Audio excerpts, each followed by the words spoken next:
नमस्कार, जोहार आप सभी साथियों का एक बार फिर से स्वागत है हमारे चैनल पीसीएस फाउंडेशन में। और हम लोग जनरल साइंस पढ़ रहे थे। जनरल साइंस में हम लोग फिजिक्स का पार्ट पढ़ रहे थे। आज फिजिक्स का पार्ट में हम पढ़ेंगे प्रकाशिकी यानी ऑप्टिक्स। आज इसका दूसरा पार्ट है। हमने पहला पार्ट पढ़ा दिया है, आप जाके देख सकते हैं वीडियो में। ठीक है, तो चलिए क्लास को स्टार्ट करते हैं कि बिना किसी देरी के, और बहुत जल्दी जल्दी पढ़ेंगे ताकि आपका समय बचे और उस समय का यूटिलाइज करें। ठीक है, तो चलिए। जिसी को पीडीएफ चाहिए ये वाला, तो आप ज्वाइन कर लीजिएगा पीसीएस फाउंडेशन टेलीग्राम चैनल को। ठीक है, वहां पे मिल जाएगा। आज का पहला सवाल है, उसी के आगे जो कंटिन्यू करेंगे। सवाल है कि मरुभूमि क्या है? मरुभूमि यानी रेगिस्तान में मृगरचिका वाली प्रघटना को क्या कहते हैं? ऐसे लगता नहीं है कि आगे पानी दिख रहा नहीं, जाते तो है ही नहीं रहता। तो उस घटना को हम लोग बोलते हैं, पता है क्या? उस घटना को बोलते हैं पूर्ण आंतरिक प्रवर्तन के कारण हमको ऐसा दिखाई पड़ता है कि वहां पर पानी है लेकिन रहता नहीं। आगे देखिए। जल में उत्पन्न बुलबुले में होने वाली चमक की प्रक्रिया का कारण है।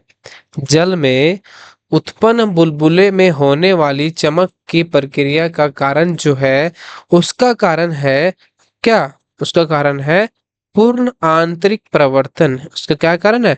पूर्ण आंतरिक प्रवर्तन उसका कारण है। ठीक है, चलिए। चश्मा बनाने में प्रयोग किया जाने वाला प्रकाशीय कांच निर्मित होती है। चश्मा बनाने में प्रयोग किया जाने वाला प्रकाशीय प्रकाशीय कांच निर्मित होती है। वो होता है, पता है किस किस कांच से? वो होता है कांच है फिल्ट कांच। उस कांच को बोलते हैं फिल्ट कांच। ठीक है, ध्यान ध्यान रखिएगा। इसी तरह जल्दी जल्दी पढ़ेंगे ताकि कम समय में ज्यादा को हम देख सकें। आगे देखिए। सवाल है कि रात्रि में आकाश में तारे टिमटिमाते हैं क्योंकि? इसे लगता नहीं कि तारा टिमटिमा रहा है, वैसा होता नहीं, लेकिन लाइट के कारण वैसा होता है। तारा टिमटिमाता नहीं है। देखिए, आकाश में तारे टिमटिमाते हैं क्योंकि क्या होता है ना, कि तापमान के परिवर्तन के कारण वायुमंडल का जो अपवर्तनांक बदल जाता है। इसके कारण हमको क्या लगता है कि तारा टिमटिमा रहा है। फिर से देखिए कि तापमान के परिवर्तन के कारण वायुमंडल का अपवर्तनांक बदल जाता है, इसीलिए। लॉर्ड रेले के अनुसार किसी रंग का परिकीर्णन निर्भर करता है। बताइए। लॉर्ड रेले के अनुसार किसी रंग का जो परिकीर्णन है वो निर्भर करता है, किस चीज पर निर्भर करता है? तो यह निर्भर करता है तरंग दैर्ध्य पर। यह निर्भर करता है, किस पर निर्भर करता है? लॉर्ड रेले के अनुसार किसी रंग का जो परिकीर्णन है वो तरंग दैर्ध्य वेवलेंथ की पर या डिपेंड करता है। चलिए, ठीक है। सवाल है कि निम्नलिखित में से किस रंग की तरंगदैर्ध्य सबसे अधिक है? बताइए। किस रंग की जो है तरंगदैर्ध्य सबसे अधिक होता है? वेवलेंथ किसका सबसे अधिक होता है? बैगनी, हरा या पीला, लाल? तो बहुत ही याद रखिएगा इस सवाल को कि ये जो सवाल है ना, ये सबसे ज्यादा अच्छा सवाल है। और सबसे ज्यादा लाल रंग का जो है तरंगदैर्ध्य वो सबसे ज्यादा अधिक है। ठीक है, क्योंकि दूर से ही पता चल जाता है ना। आगे देखिए। सूर्य द्वारा उत्सर्जित प्रकाश का रंग कैसा होता है? सूर्य द्वारा जो उत्सर्जित प्रकाश का रंग है वो कैसा होता है? तो वो जो होता है वो होता है क्या? सफेद। कैसा रंग होता है? सूर्य द्वारा जो उत्सर्जित प्रकाश का रंग है वो होता है सफेद। कैसा होता है? व्हाइट। धूप के चश्मे की क्षमता होती है 0 डायोप्टर, 1 डायोप्टर, एक 2 डायोप्टर, 4 डायोप्टर। जो धूप की जो चश्मा होता है उसमें पता है कितने डायोप्टर का होता है? बताइए। तो उसमें होता है 0 डायोप्टर होता है। कितना होता है? 0 डायोप्टर। याद रखिएगा, कितना? 0 डायोप्टर। मरीजों के पेट के अंदर का परीक्षण करने हेतु डॉक्टरों द्वारा प्रयुक्त एंडोस्कोप निम्नलिखित में से किस सिद्धांत पर कार्य करता है? मरीजों के पेट के अंदर का परीक्षण करने हेतु डॉक्टरों द्वारा प्रयुक्त एंडोस्कोप निम्नलिखित में से किस सिद्धांत पर कार्य करता है? तो वह जो सिद्धांत है ये है आपका प्रकाश का सकल आंतरिक प्रवर्तन पर यह काम करता है। किस पर काम करता है ये? तो प्रकाश का सकल आंतरिक प्रवर्तन के पर इस ये क्या सिद्धांत कार्य करता है। ठीक है, चलिए। आकाश का नीला रंग किसकी परिघटना है? आकाश का जो नीला रंग है वो किसके कारण प्रतीत होता है नीला? तो आकाश का नीला रंग हमें इसके कारण प्रतीत होता है ना कि क्योंकि उसमें परिकिरणन के कारण जो होता है आकाश का रंग जो हमें नीला दिखाई पड़ता है। हाँ, एक सवाल देखिए। सवाल है कि सूर्योदय तथा सूर्यास्त के समय सूर्य का लाल रंग दिखाई देना किसका परिणाम है? बताइए। सूर्योदय तथा सूर्यास्त के समय सूर्य का जो लाल रंग है वो दिखाई देना किसका परिणाम है?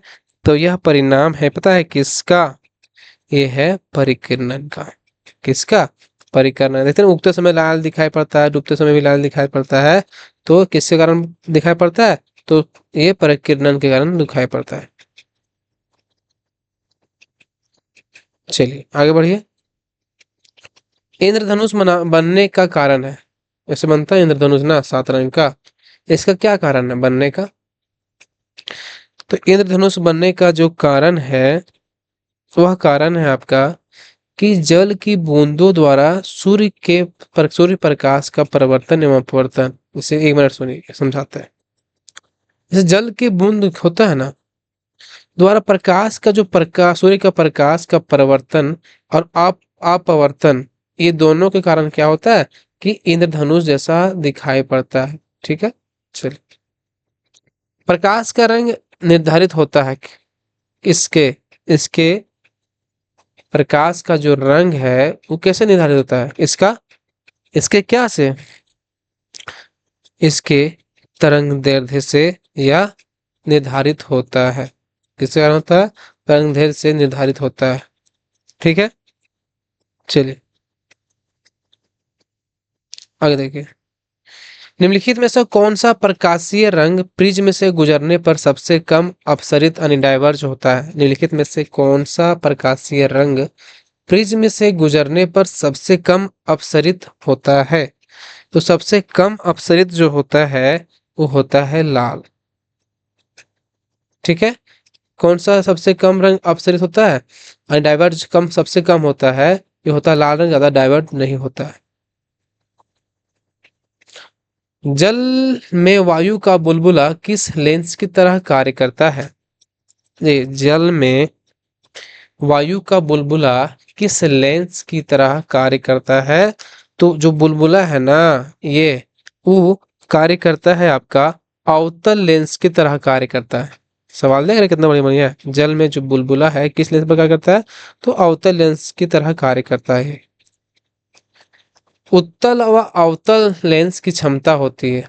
उत्तल या व अवतल लेंस की जो क्षमता होती है वो होता है धनात्मक ऋणात्मक।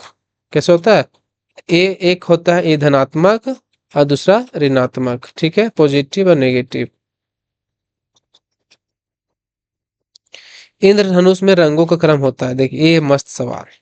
इंद्रधनुष देखे हैं, सबसे पहले कौन सा रंग दिखाई देता है? तो बताइए। सबसे बैगनी जो होता है ना, विबज्योर, VIBGYOR। ठीक है, तो लास्ट में कौन है विबज्योर में? तो आर रेड है। तो रेड सबसे इसमें दिख रहा है लाल, और इसमें दिख रहा है।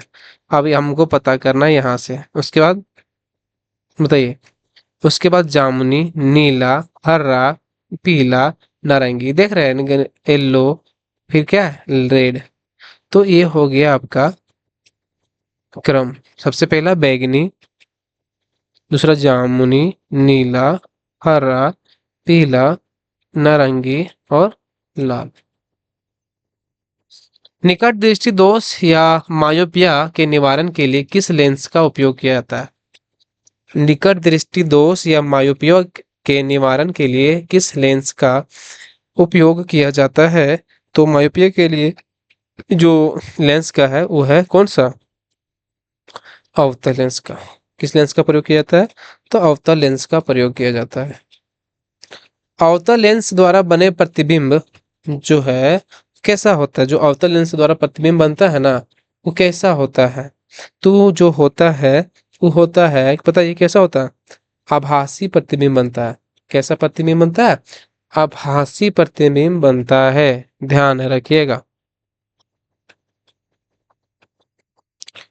प्रकाशिक यंत्र में लेंस द्वारा प्रतिबिंब का बनना किस परिघटना पर आधारित है? प्रकाशिक यंत्रों में लेंस द्वारा प्रतिबिंब का बनना किस परिघटना पर आधारित है ये? तो ये घटना जो है वो घटना है आपका अपवर्तन का। किस घटना पर आधारित है ये? पर तो अपवर्तन पर। दूरदृष्टि दोष यानी हाइपरमेट्रोपिया के निवारण के लिए किस लेंस का प्रयोग किया जाता है? मायोपिया तो हम अवतल देख लिए, लेकिन दूरदृष्टि यानी दोष के लिए किसका लिए प्रयोग करेंगे हम लोग? तो हम लोग प्रयोग करेंगे उत्तल लेंस का प्रयोग करेंगे। इसका उत्तल लेंस का प्रयोग करेंगे दूरदृष्टि को निवारण के लिए। 3D फिल्म देखने हेतु किस प्रकार के चश्मे का प्रयोग किया था? आप देखे हैं कभी 3D फिल्म? तो उसमें 3D फिल्म को देखने के लिए जो चश्मा है वो चश्मा है पोलेराइड। किस चश्मे का प्रयोग किया जाता है? तो पोलेराइड का प्रयोग किया जाता है। क्या नाम है? पोलेराइड। एक स्वस्थ मनुष्य के लिए स्पष्ट दृष्टि न्यूनतम दूरी कितनी होती है? ये सवाल। एक स्वस्थ मनुष्य की जो स्पष्ट दृष्टि की न्यूनतम दूरी होती है ना, वो होता है आपका कितना? बताइए।